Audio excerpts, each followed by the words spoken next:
Hi y'all, it's Trader and welcome to another Book and the Beat, the series on my channel where I essentially do a full summary of a book while I make an eye look based primarily off of the cover and themes of the story. Today we're talking about Dragonfall. In order for full transparency, I did have to look up SparkNotes for this, mainly because it's been a whole month since I read this book. The intention was to make the Book and a Beat for this a lot sooner. Did that happen? No. Obviously. So we're gonna be talking about this book. Unlike a lot of my other Book and the Beats, which focus primarily on my summaries and personal thoughts about the interpersonal relationships and plot, I'm also going to be mentioning quite a bit about the actual writing style that this book is in, because this is not strictly in third person. It is in first person speaking, as in speaking to a direct other person. You could argue that it's second person, but it's not saying you are doing things. It is I was doing things to you. Then there is full standard first person writing, and then there is third person. It is a lot of different writing styles, and a lot of the ways that like dialogue is written, a couple of the way like there is a phonetic structure, not a phonetic structure, but an honorific structure that is in this that I want to talk about. But first things first, let me go over a couple of just general disclaimers as well as trigger warnings. This is for other readers primarily. This is not necessarily for the author themselves. I would argue that it might be for other authors because I am talking about the structure of the book, just because I think it's interesting. It's the reason why I picked up this book for me as an author, just to see how to write in this style. But yeah, I personally really like this book, so if you were a fan, you're welcome to stay. If you hated the book, you're also welcome to stay and just watch me do my makeup and ramble. But as for trigger warnings for this book, parental death, general gore and violence, standard fantasy things. There's nothing particularly intense besides fantasy violence. I don't know if you can hear him, but Corvo is crying. Corvo is my cat. He is sad that he cannot be in the room. Anyways, general gore and violence, as well as death of parental figures. It's pretty much it. There is a brothel, but there's nothing like overly sketch about the brothel. I would also argue isolation and manipulation are also trigger warnings for this book. So let's get into it. I do have my computer screen. I have a PC now, so I just have a monitor. But I have it with all of the notes on how this book actually happens. Our first chapter deals with Everin, who is the last male dragon. That is his claim to fame, essentially. He is the last male dragon within a dying species on a dying planet called... This is the one sucky thing about having glasses I can't read. I will fully admit, I read in my head. I don't read aloud. I didn't have an audiobook for this. I don't know how things are pronounced. I'm going to apologize in advance because I will be saying things wrong and be saying them in multiple different pronunciations, but it's a fantasy book, so I feel less crap about it compared to when I read books that are set in fantasy books that are set in other countries. This is set in the West. This is a Western novel. So it is Vir Celine. We're gonna go with that. Vir Celine, which is this actively dying world. It is based on the back of this giant dragon that had passed. This is the world of dragons. It's very hot. There's a volcano. It is very much teetering on the edge of death, and Everin is said to be the savior, essentially. It is he who is going to free the dragons and allow their worlds to re-merge with humans. There are a lot of prophecies. There's this entire prophetic library that Evren's not allowed in due to the last male dragon falling into insanity and pretty much dying. I'm putting quotes because we find out things later. It's just I'm not going to mention them now because it would ruin the plot. Regardless, he still gets in, he still reads this prophecy, and he finds out, oh, there's a golden thread I'm gonna be pulled towards, I have to like fly through the storm, and what do you know? A storm happens then, so Everin is flying at top speeds to get into this like rip within his world, and his sister Cassia is trying to follow him to get him to stop. Now, this was the first thing that I noted in this book, which was the fact that the way that dragons speak to each other, and I didn't know this while I was first reading it, is they speak in their minds. And the way that our author decides to denote that is a dash line and then everything italicized. And I just thought, oh my god, that's how they're doing dialogue. I keep saying they because truthfully, could not remember what gender they were. Listen, I feel not like that's necessarily valid. It's kind of valid. I think she. There's a woman's picture on the back. I'm gonna assume she. Anyways. So I'm sitting there like, is this how all of the dialogue is going to be through the book? The answer is no. They do have standard dialogue going forward. But he enters into the world, crashes into this forest, where he is now stuck in his human form and cannot fully shift. It's like the half human, half dragon. Oh my god, he's just gonna keep banging on that door. What? I'm gonna be right back. I am back. There is a cat in the room. You will see him at some point, because he's somewhere in here.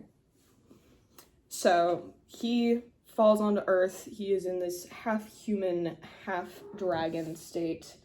And he is very confused. Now we switch our focus to Arcady, who is non-binary. I will be fully honest, when I started reading this book, I knew that it was a queer normative world. I did not realize we were getting a non-binary first character, and I was so happy. As somebody who is non-binary, it is fun to see that representation, especially in a book that is a borderline romantic. I say borderline because there is definitely a relationship that starts blooming between Everin and Arcady. But you know, the plot, so not too much. I mean, a lot comes of it, but there's not much ability to like dive further into it because the plot happens. We'll get to what the plot is. What?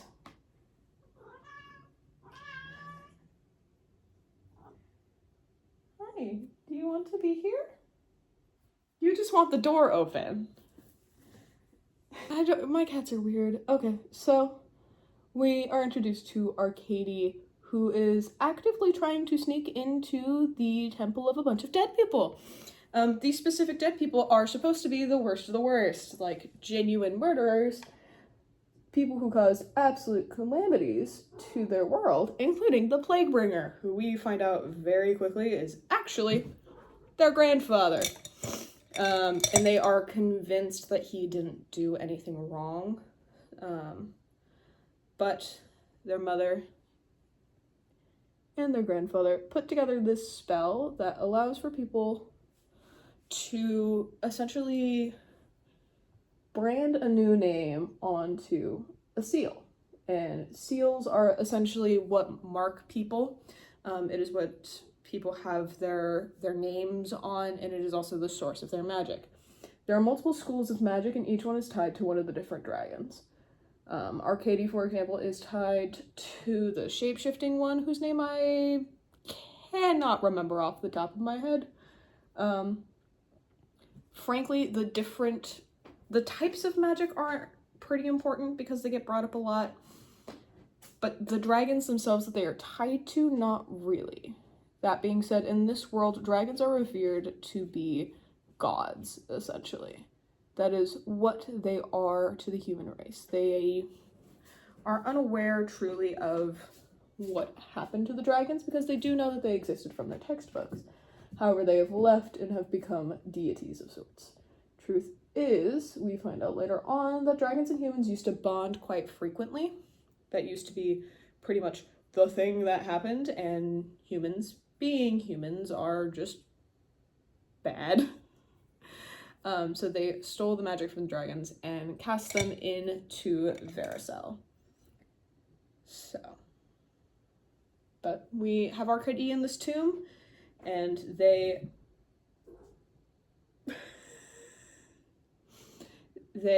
break into their grandfather's tomb to steal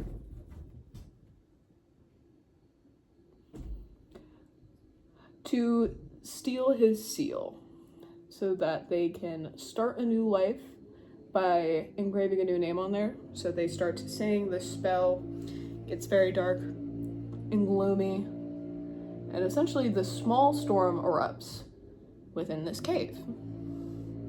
Lo and behold, who pops out of it?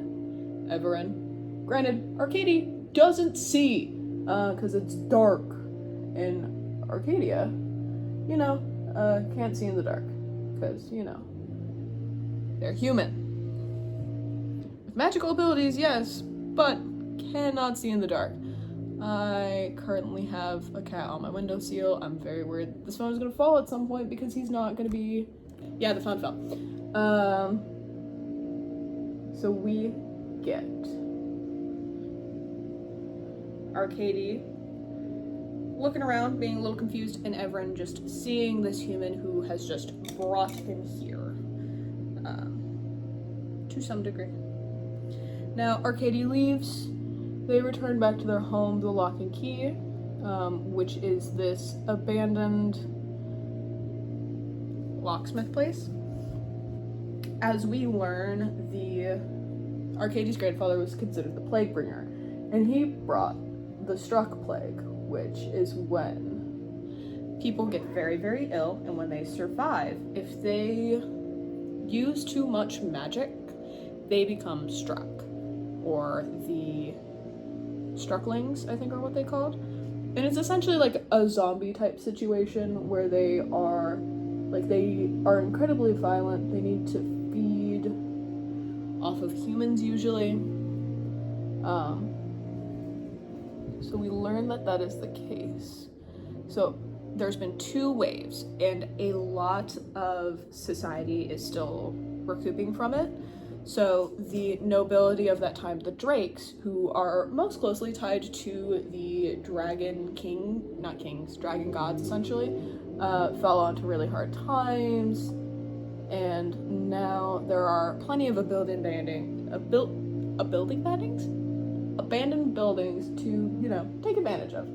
So Arcadia had set up in Lock and Key, that is their home. We then get Everin's point of view. He has holed out at a cave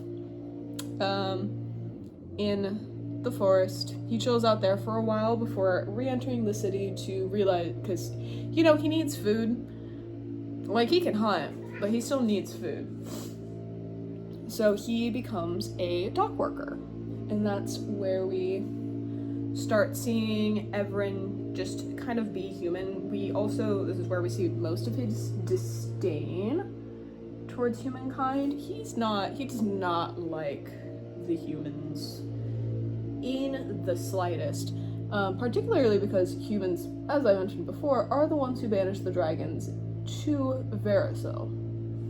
They also essentially have taken dragon magic, that's the magic that they use, is pretty much just been stolen magic. So he is not the biggest fan of them.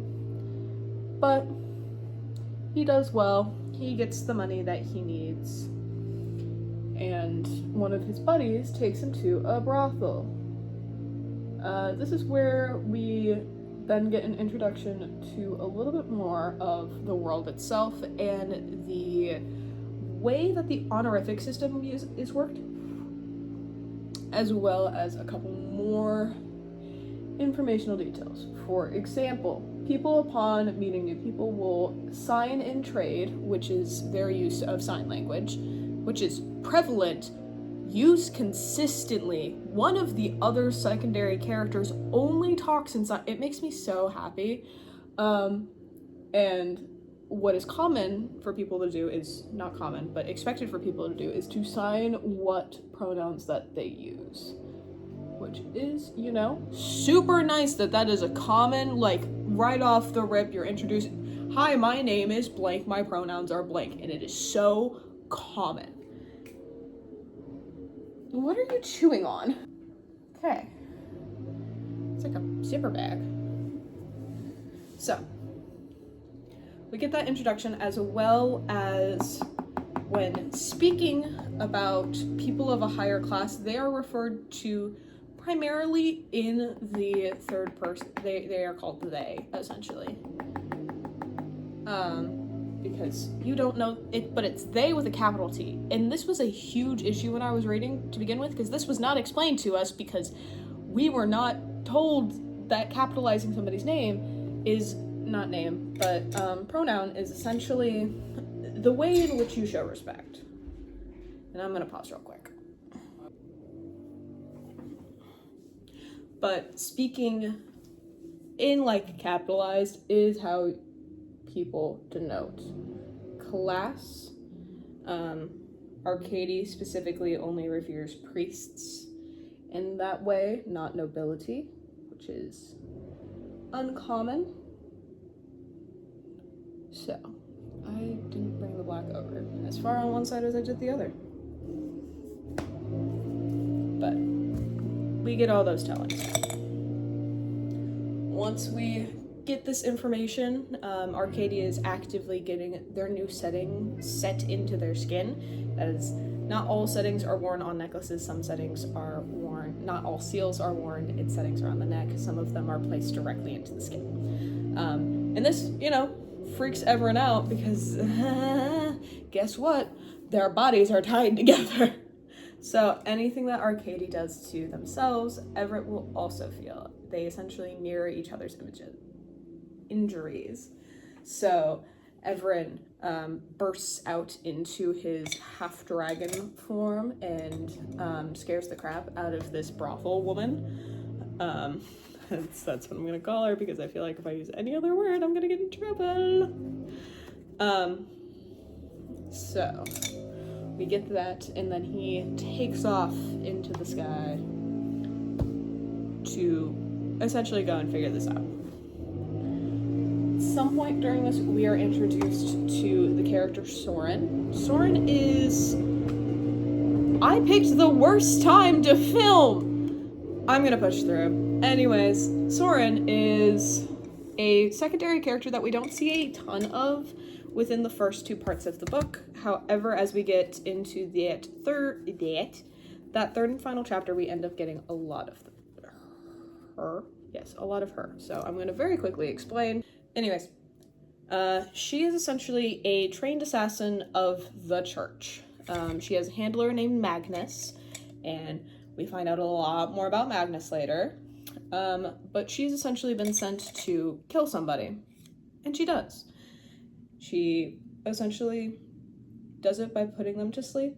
She's, like, pretty upset about doing this, to be totally frank. She's not thrilled about doing it, but she does it because Magnus told her to. This is when I mentioned the isolation and the manipulation, because Magnus has essentially convinced Soren to take a vow of silence, so she does not speak. And she very, very rarely uses trade as well. She knows it and she knows how to speak, but she doesn't because she promised Magnus. And that's terrifying, to be totally frank, that he has that much control over her. But as I said, we'll see more of Soren at a later time. Soren is the most typically the character that we get in third person. We never get Soren in any other type of POV, but she is the one that we get the most of in that third person. Arcady is told specifically in first person, and Everin is told in first person speaking, which is what I'm calling when he is talking directly to Arcady using you rather than Arcady, essentially. It's like a diary written to, or it's a letter written to a specific person, essentially. So, Everin has bolted off. Arcadia is returning home, and the two of them happen to run into each other, as well as a group of bandits, of thugs, essentially. And they end up doing a little fighting. And they realize, you're the person I'm tied to, because this entire time there's been like this gold thread. Banks. There's been this gold thread attached to them. So once they realize that it's each other, everyone immediately tries to kill them. Turns out they can't kill each other. They can't harm each other. I mean, they can, but when they do, it is reflected onto themselves. So, not super smart to try and do that when you are physically tied to each other. So, sorry, I have to pay slightly more attention to what I'm doing because I have oil paint close to my eye. But upon figuring this out, Arcady brings Everin. Brings Everin to Lock and Key and kind of, not necessarily nurses him back to health, but is like, I'm going to tie you up and we're going to figure things out. So they figure out that they're tied to each other. Everin does not tell them that he needs to kill them, as well as he doesn't tell them that he's actually a dragon. He does say that he is a prince. There is some amount of, truthness being told. It is simply not all of it, because, they don't trust each other, which is totally valid. That is pretty much the entirety of the book, is them not entirely trusting each other, but starting to, and then something happening to stop that trust from continuing to build. So, Arcadia decides to take Everin in under their wing, mainly to make sure that he doesn't get horribly messed up, because they know that that will also affect them. And, they are trying to pull off this heist to ensure that they can go to magical school, which would essentially change their life and allow them to dig more into the idea that their grandfather was a scapegoat and not actually the person who brought the plague to the city. Ooh, that was clean. So, we start to now get the buddings of a relationship forming between the two of them as they kind of start to deal with each other and get used to each other. Arcady starts to train Everin in locksmithing and in general just kind of being a good brute, teaching him hand-to-hand combat as well as in general just getting him to figure out how to survive on the street. There is a little parade scene where Arcady's kind of okay, you're gonna have this coin in your pocket and I'm gonna try to get it at some point. And they don't succeed, because Everin is, frankly, super aware of everything going on around him, making him, a great companion for them. So that is what leads to the two of them joining forces more specifically. So, training montages, getting closer, banter. They meet up with Arcadia's previous little, group, essentially, called the Mavericks, who is essentially a gang of children. I mean, there's an adult leading it, but it's a gang of children. They also meet Ren, who is that character I was mentioning earlier that speaks only in trade. Sorry, I have to make sure my glass don't fall while I'm doing this. Who speaks only in trade, and we get a little bit more information about Arcady's time there. We've gotten little inklings of yeah, I don't get along with the Mavericks anymore. My friend Lightfinger, something happened to Lightfinger. We get a lot about we don't get a ton about Lightfinger. I'm gonna rephrase that, but we get some inklings that clearly something happened with the Mavericks, with Arcady, and with Lightfinger. But regardless, we get introduced to this gang, as well as a little bit previously, when Arcadia was getting their seal set. They got it set by this character called Kaelin? Kaelwyn? It's Kelewy. Anyways, who is essentially like this father-ish figure to them. But he is the one who ended up setting their stone and causing this whole debacle to kind of start moving a little bit more quickly. I am aware that I'm going slightly out of order, and this is not the most concise that I've been in one of these. I have had cats doing things. So we've had the parade. Arcadia and Everin are now getting a lot closer, as well as just interacting a lot more. We've now met the Mavericks, and we are now getting into the plan that Arcadia had set this entire time. There is a relic claw being sold at an auction by one of the currently dying off drakes. She's lost a lot of money and needs to have this auction to, reinstate herself within proper society. Arcadia is fully aware that this claw on the black market will get her so much money that they desperately need to go to this college. So the plan is for them to use their shape-shifting magic by touching one of the merchants going to transform into him and essentially bid a lot of money that they can't necessarily fulfill. So to do this, though, Arcadia still needs to touch this guy. We get a little gambling scene where Arcadia goes to this very seedy, casino type situation underneath a tavern with Everin. Now, I have not mentioned yet, but another one of the things tied to their bond is that Everin can speak into Arcadia's mind. This is more due to the dragons being able to speak into each other's mind than anything else, but Arcadia cannot talk back to him. So they essentially cheat. That's the main thing that they're able to do, is pretty much just cheat. But nobody can tell because, mind magic is not allowed. It's not a common thing. So, yeah, it ends up working really well. So they succeed in getting the score. They run into Lark outside. All is well and good, sort of.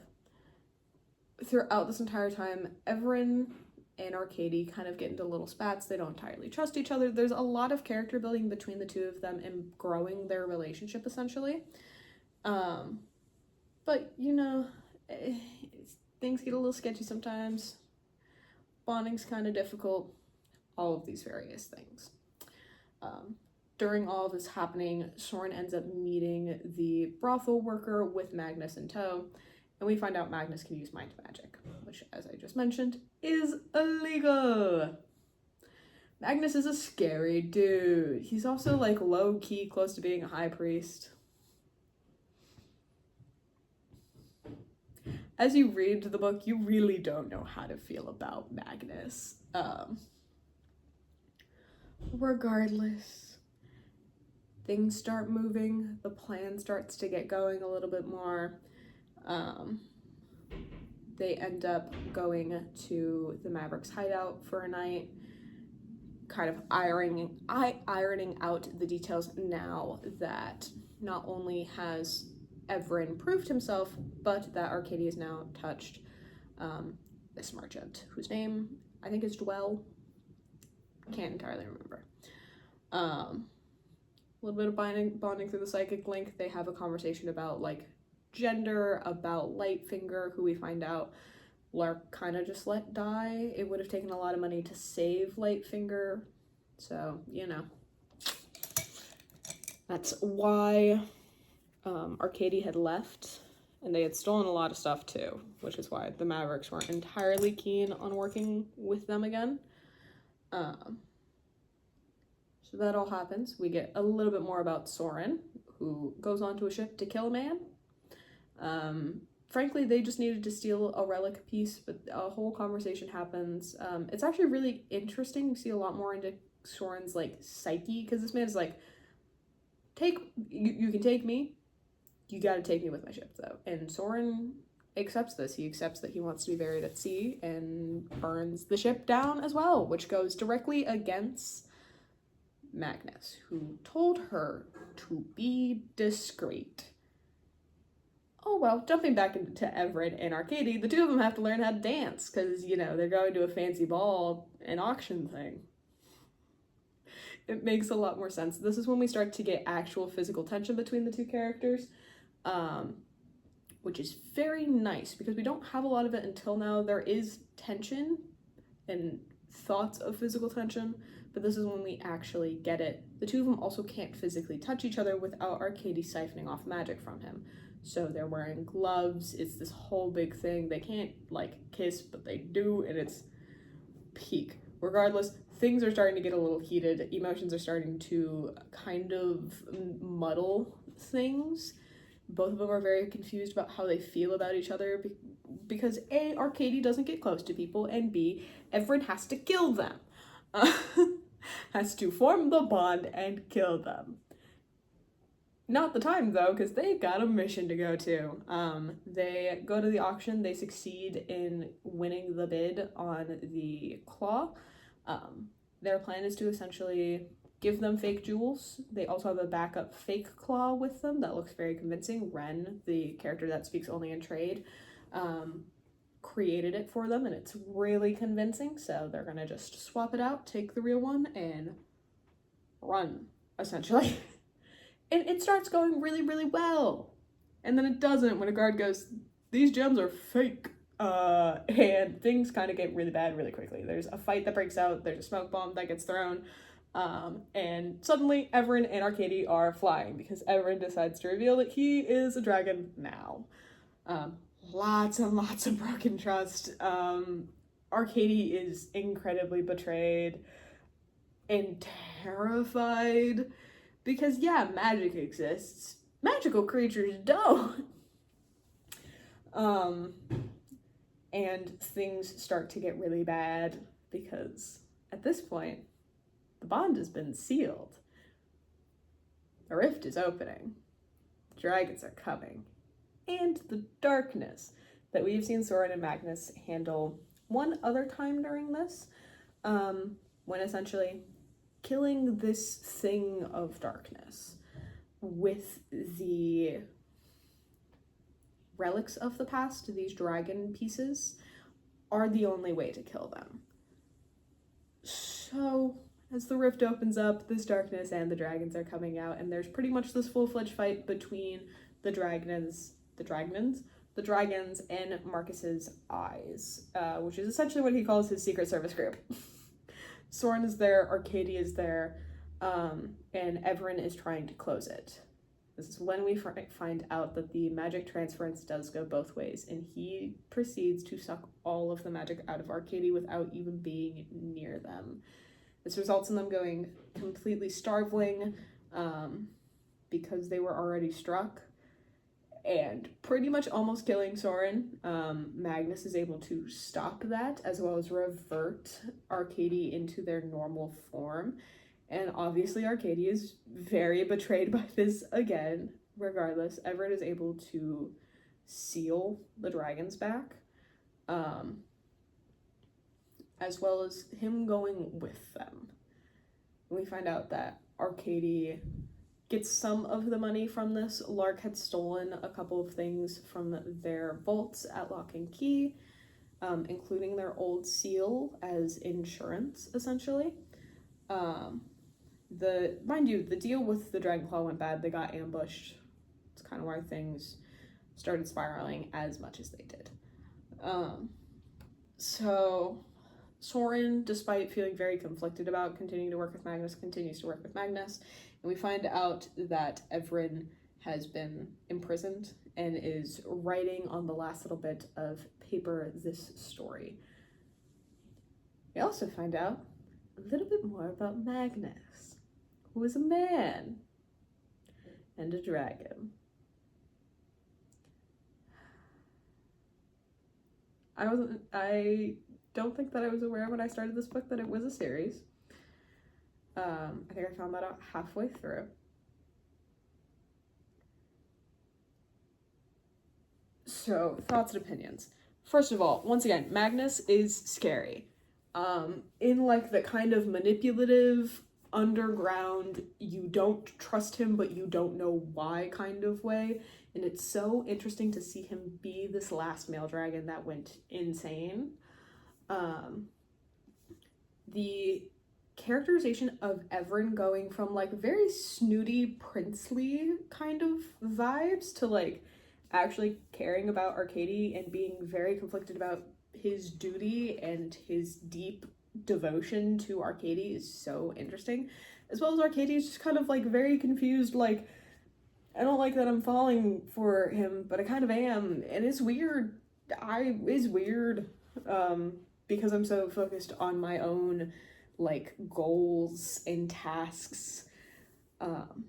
The evolution into them being into each other just feels very natural. It also feels very incomplete just because they don't fully get there. Their relationship reminds me a lot about Kaz and it's Casimir and Ballinger. His last name is Ballinger. Jack? Oh, the characters from Vow of Thieves. It feels very similar. The dynamic feels very similar to that because it's, once again, they want to kill each other. They don't want to work with each other. They are doing this out of a necessity and growing to like each other. And I love that so much. I think it is so, so good. Regarding the actual writing style itself, there are these little breaks between each of the parts that essentially will go over some sort of myth or legend or something seen by the dragons, and we're going to get told it. The very beginning of the book also opens up with an epigraph about how this story was put together, and it is written by the 12th Archivist of Vir Celine. And it is essentially, this is like first-hand recounts as well as additional perspectives added via like telepathy and scrying, and like this is a hodgepodge story from multiple sources, and I think it's so good. The only reason I have not read the next book is because I physically own this book and I want to physically own the next book, and the next book is a hardcover copy because this is a debut novel. Regardless, Dragonfall is such a good book. The writing style does take a little bit. The writing style itself does not take much time to get used to. The random things that pop up, such as capitalized theys throughout the entire thing, does take a second to get used to because you don't know why that is happening. The book very much does explain the world to you through Everin, which is very nice, because I feel like in a lot of stories there's either a bunch of world dumping at the very beginning because they have to tell you everything because the characters already should know these things. Everin doesn't know these things. Everin has to be told that trade is a common thing. He has to be told that people go by multiple pronouns. It's not just male and female. And we're also told, like, the way that the city is not the same way that all of the other countries are within this world. And it's just interesting. The world building is so well done, in my opinion. I adore this book. And yeah, that's a lot of my thoughts and opinions. I think that the way, once again, that this is a hodgepodge stories with, in total, we do have 5 different POVs that pop up. There's Everin and Arcady, obviously, who are the ones that are most common. Then Soren, who is a really strange addition as a third, like, main character, until we get to the end and we see all of those paths kind of collide. I'm very interested to see how she relates to Emberclaw, which is the second book in this series. I feel like she's going to be a lot more important because she is the one that feels the most disconnected from the story throughout. We also get Cassie's point of view, I think once or twice, just to give us a little bit more information on what is happening in the dragon world, as well as with their mother, who is very upset by this entire development, but does see that this is the way to essentially get her people back in command. And then obviously we have the one chapter of Magnus's POV where he turns into the dragon, and we just have to sit there and go, oh my god. He is also the dragon that had the dragon claw that was on for auction, that was his claw. So him getting that back is very interesting at the end. It is also interesting to note Everin is a red dragon. The second book, called Emberclaw, has a purple dragon on it. So we can only assume that Magnus is going to be a far larger threat in the future. But yeah, it's kind of all of it. I definitely glossed over some things and skipped some things, not intentionally, but just because it's been a whole month since I've read this book. So I would highly, highly, highly, highly recommend reading this book. Go to your local library and go pick it up, buy it online, or buy a digital copy of it, listen to the audiobook, anything. This is, once again, one of my favorite books from this year, which, come to think of it, is not that, like, it is a great thing, but does it stand in a very high setting? No, because I think at this point I have like 11 5-star books out of the like 42 I've read so far this year. So yeah, still really good. Highly recommend. And I have finished the makeup look. I will get slightly closer for y'all to see. Obviously it's based off of the cover with a lot of gold, red, and black. The main reason that I did the white base in the corner is just because it helps break it up and make it seem a little bit more interesting and dynamic. I was also planning on just smearing a bunch of gold over there, but decided not to. But yeah, that is Dragonfall. I will see you guys in 2 weeks. For the... It's not going to be a book and a beat. The next video to come out should be my August reading vlog. So I will see y'all then. Bye-bye.